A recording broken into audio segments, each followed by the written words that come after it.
In the early 1990s, Godzilla came to Game Boy in America, and it was a disaster! The game was just called Godzilla. The art featured movie-accurate monsters, but the actual game itself was weird. The character sprites all looked like cartoons. It was a frustrating little puzzle game. Godzilla punches the enemies with a giant fist coming out of his chin. It seems to me that gamers, particularly Godzilla fans, were confused and a bit let down. Wait, I'm having deja vu. I feel like I talked about all this already. Well, anyway, I've now played the Japanese version of this Game Boy game, and it is both significantly different and better. In this video, I'm going to walk you through the differences between these two games and make a case that the Japanese version is actually a hidden gem that might be in my top 5 Godzilla games. What?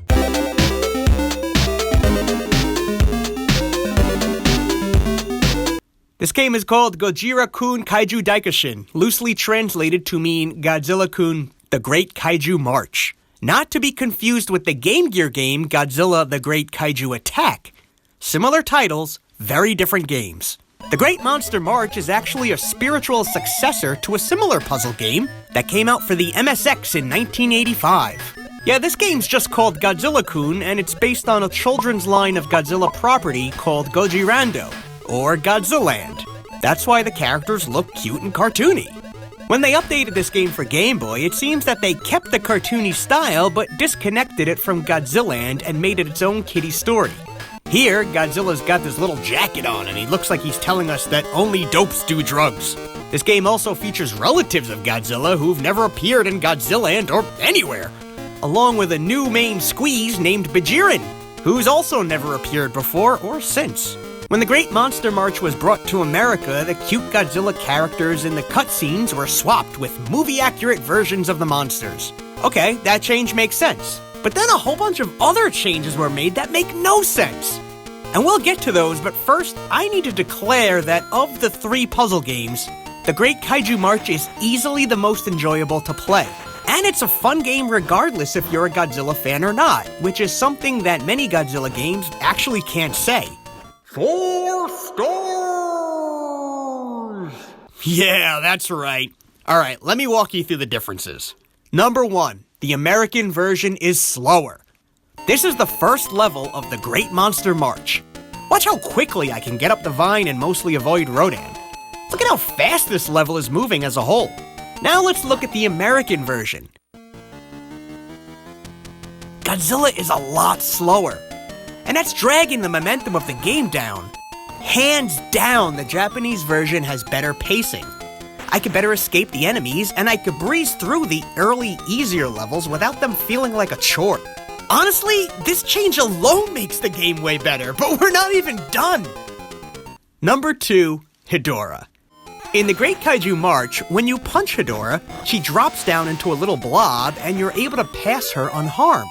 And furthermore, if you punch Hedorah 10 times, she dies. In the American version, when you punch Hedorah, she doesn't turn to a blob. She's just pushed back, and then she immediately approaches you again. And this is significant because if the character functions this way, there's no possible way for Godzilla to get from one side of Hedorah to the other without taking a hit. And you can punch her as much as you want. She will never die. Why would they change this? It's not like the Japanese version is too easy or anything. You're still dealing with complicated puzzles while looking out for other monsters. Making Hedorah almost invincible and impossible to pass unharmed was completely unnecessary. And she's not the only monster they messed around with. Number 3, Rodin. In the Great Kaiju March, Rodin will hover over you in the air minding his own business. Eventually, he will dive bomb in your direction, and you have to think fast to dodge it. In the American version, Rodin's movement pattern is completely different. He comes out of the cave and immediately aims for you. No hovering and no dive bombing. If you move, he will change his flight pattern accordingly. He is hellbent on getting you. And if he's coming directly from above or directly below you, you will absolutely take a hit.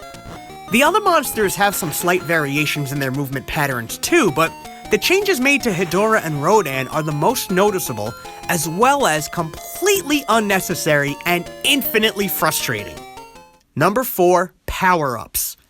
It's silly that Godzilla's punching people with a giant fist coming out of his chin, right? Shouldn't Godzilla, breathe his atomic breath? In the Great Kaiju March, he can! Yes, there's a power-up that indeed allows you to kill your enemies with your atomic breath. Even better, this move can also destroy boulders. So it's a great tool for hitting the boulders that are more out of reach. Plus, the atomic breath is fun! I mean, it mixes up the gameplay. Using atomic breath is arguably one of the most Godzilla things that Godzilla does. Why would anyone make a conscious decision to remove the atomic breath power-up from the game? It makes no sense! There are more changes. The earlier levels on the map are the same, but as you play, you'll notice some major level differences later in the game. Plus, in some cases, they change up the monsters as well. For example, here, you can see that all the monsters are Rodans, but in the American version, it's the usual mix. Probably because a level of multiple American versions of Rodin would be downright impossible.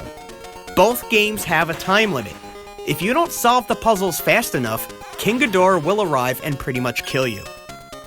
Originally, I had heard that you can turn the time limit off in the Japanese version.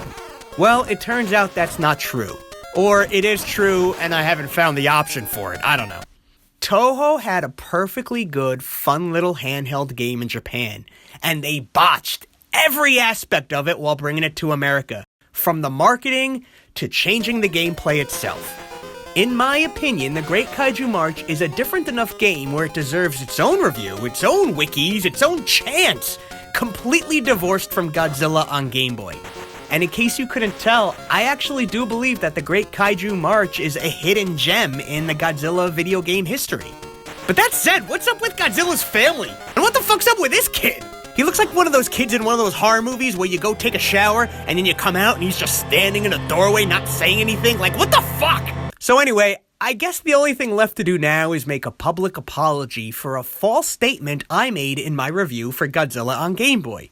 Here's that statement to refresh your memory. I've heard that Japan has more strict education standards than America, and maybe this reinforces that.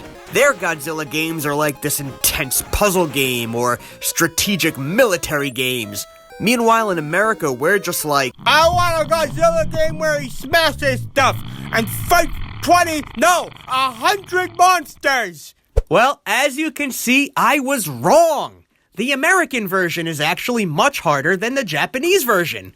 So I stand corrected, and I apologize for that joke. I've embarrassed myself, I've embarrassed my family, I've embarrassed my poodle, and most of all, I've embarrassed my biggest fan, Cliff Markowitz of Slick Poo, Idaho. I'm very sorry, Cliff.